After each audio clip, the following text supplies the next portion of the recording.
एक कहा गया कि इनके कुछ इंटरनल इश्यूज भी हैं जिसकी वजह से केई परफॉर्म नहीं कर रहा। Do you agree with this? और ये क्या इश्यूज हैं जो इंटरनल इनके प्रॉब्लम्स हैं जिसकी वजह से केई उस तरह से परफॉर्म नहीं कर पा रहा जिस तरह करना चाहिए, जिस तरह दूसरी डिस्कोर्स कर रही हैं? देखिए, to a certain extent yes, ये एक ही प्राइवेटाइज एंटिटी है, दूसरी डिस्कोर्स प्राइवेटाइज नहीं है। ये एक ही है जिसके शेयर होल्डर हैं और अभी भी कोई क्लियर शेयर होल्डिंग का पता नहीं है कि कौन शेयर होल्डर है and who is calling the shots. जिसकी वजह से कोई भी इदारा हो, अगर आपका क्लियर शेयर होल्डिंग नहीं हो, आपको ये नहीं पता हो कि डायरेक्शन क्या है, तो ऑब्वियसली उस चीज़ की परफॉर्मेंस सफ़र करती है। केई में भी यही चीज़ हो रही है। और ये it's one of the factor और मेन फैक्टर?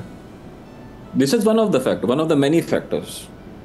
ओके, तो अब इसको रिजॉल्व होता भी हम फिलहाल नहीं देख रहे क्योंकि इसके ऊपर भी कोई फिलहाल हमें कोई डिस्कशन या डेवलपमेंट नहीं नज़र आती। हो रही हैं चीज़ें, इट विल टेक टाइम। पिछले समझे कोई ये चीज़ पिछले 5-6 साल से चल रही है एंड दिस विल कंटिन्यू। तो लेट्स सी क्या होता है, मगर we can not give any clear timeline for this. So ये बड़ा इंपॉर्टेंट फैक्टर है, ये भी रिजॉल्व होना ज़रूरी है। बिल्कुल जी, ठीक है। अब ये जो इनके टैरिफ मैकेनिज़्म है वो तब्दील करके नेपरा ने 100% रिकवरी का जो कॉन्सेप्ट था उसे ख़त्म करके जो लॉसेस की टैरिफ में रिकवरी की इजाज़त देने का कहा है। ये सहूलत जो है वो दूसरी डिस्कोस को भी है, ये फैसिलिटी? ये दूसरों को नहीं है क्योंकि दूसरे नेशनल हैं, एक ही उस पे हैं, तो वो सर्कुलर डेट के थ्रू कवर कर लेते हैं। यहाँ पे थोड़ा जो मार्जिन है वो ज़्यादा दिया हुआ है, मार्जिन जो है ये थोड़ा कम होना चाहिए इसमें, क्योंकि वही जैसा वाली बात है कि हर साल अगर आप इतना रिकवरी लॉस होगा तो where do you draw the line, where do you stop?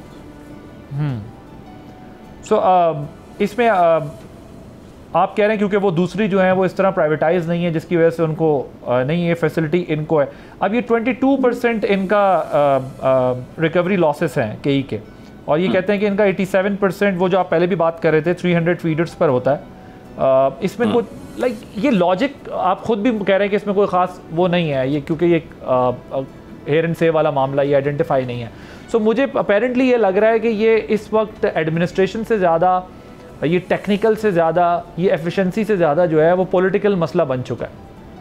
ये ऐसा ही है बेसिकली। आपको पता है कौन से इलाके में कितनी बिजली चोरी हो रही है, कितने कुंडे लगे हैं, आप वहाँ से कुंडे उतार दें।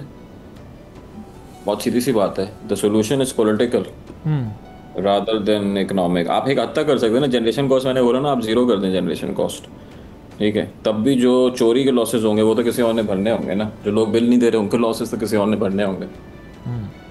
और ये है तो अनफेयर प्रोसेस है, क्योंकि जो लोग भर रहे होते हैं वो, क्योंकि दुनिया में तो हम देखते हैं वो एनर्जी अपनी यूज़ करने के लिए आप अपनी डिवाइसेस हैं आपके पास, आप अपनी उन डिवाइसेस के थ्रू जो है वो अपनी इलेक्ट्रिसिटी यूज़ करते हैं, कितनी आपने यूज़ की उतना पे एज यू गो वाला सिस्टम होता है। लेकिन यहाँ तो अनफॉर्चुनेटली जो पे करता है वो भी सफ़र करता है, और फिर एक ऐसी इलॉजिकल डिबेट जारी है जिसका कोई रिज़ल्ट भी नहीं निकल पा रहा।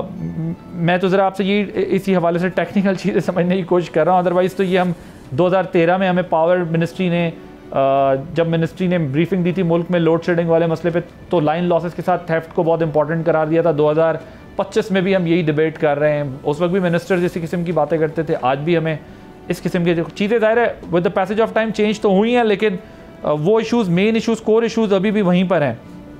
आपके ख्याल में अगर ये ऑफर करता है कि जी गो अहेड, एफिशिएंसी इंप्रूव हुई है, मगर और रूम है उसको इंप्रूव होने का। There is more room for improvement. अच्छा, ये जो बजट में बात की गई है सर्कुलर डेट को कम करने के लिए, इस डेवलपमेंट को आप कैसे देखते हैं? ये ठीक है, डूएबल है, बेहतर होगा इसमें? नहीं, वो उसमें टाइम लगेगा। वो एक बात हुई है उसमें, मगर उसकी जो to get things in motion it will take time. Circular date देखें इसी तरह कम होगा जब आपके लॉसेस कम होंगे। जब लॉसेस आपके कम होंगे तो सर्कुलर डेट कम होगा। जब चोरी कम होगी सिस्टम में, जब रिकवरीज इंप्रूव होंगी, तभी सर्कुलर डेट कम होगा। अच्छा, ये बिल्स में जो कह रहे हैं कि सरचार्ज बढ़ाएंगे तो उससे कुछ ये कम होगा प्रेशर? उससे देखें, वो तो उसमें ये कह रहे हैं कि सर्कुलर डेट जो है उससे रीपे करने की बात हो रही, मगर वो अभी तक वो चीज़ फाइनल नहीं है, फाइनलाइज नहीं हुई हुई है। बिल्कुल। Okay, towards the very and मुझे बताइएगा कि ये जो 300 फीडर्स का वो फेडरल को कहते हैं कंट्रोल ले लें, इज इट पॉसिबल? हो सकता है? नहीं, ऐसा पॉसिबल नहीं है। मैंने बोला ना, वो जो 300 फीडर की बात करते हैं उसका डेटा तो सामने आया ना। वी नीड टू सी कि उसमें हो क्या रहा है, कितनी थेफ्ट है, कितनी रिकवरी है, कितने लॉसेज हैं, ताकि वो चीज़ सामने पता लगे। अभी जो हम बात करते हैं 300 फीडर है, सबसे पहले तो आइडेंटिफाई करें कि जी वो कौन से 300 फीडर हैं। मैप पे आप आसानी से देख के बता सकते हैं ये 300 फीडर हैं। फिर आप ये आइडेंटिफाई करें कि उन एरियाज़ में जो है चोरी कितनी है। फिर आप ये आइडेंटिफाई करें कि जी जो अगर बिल जनरेट होती हुए हैं तो कितने लोग उस एरिया में बिल देते हैं। ये डेटा आप हर महीने हर हफ्ते आप निकालें, फिर देखें उस पर ऑटोमेटिकली बात। क्या के इलेक्ट्रिक ने वो बनाया हुआ नहीं होगा आपके ख्याल में डाटा? नहीं, बिल्कुल उनके पास मौजूद होगा। और अगर it's such a big problem तो it needs to be disclose publicly and then the public can take a decision. जो भी लोग हैं, पॉलिटिकल रिप्रेजेंटेटिव्स हैं, लोग हैं, जो इकोनॉमिस्ट हैं, जर्नलिस्ट हैं, everyone can then look at the data and see कि यार हो क्या रहा है, क्योंकि ट्रांसपेरेंसी का इशू है इसका मतलब विदाउट डेटा अगर हम बात करते हैं वो तो आपकी बात और मेरी बात मतलब वही है ना। अगर डेटा ही नहीं है तो क्या बात करें। सो ट्रांसपेरेंसी का मेन इशू है इसका मतलब, ये क्लैरिफाई नहीं हो रहा, ये क्लियर नहीं है कि कहां पर क्या इशू रिजॉल्व ट्रांसपेरेंसी से होगा।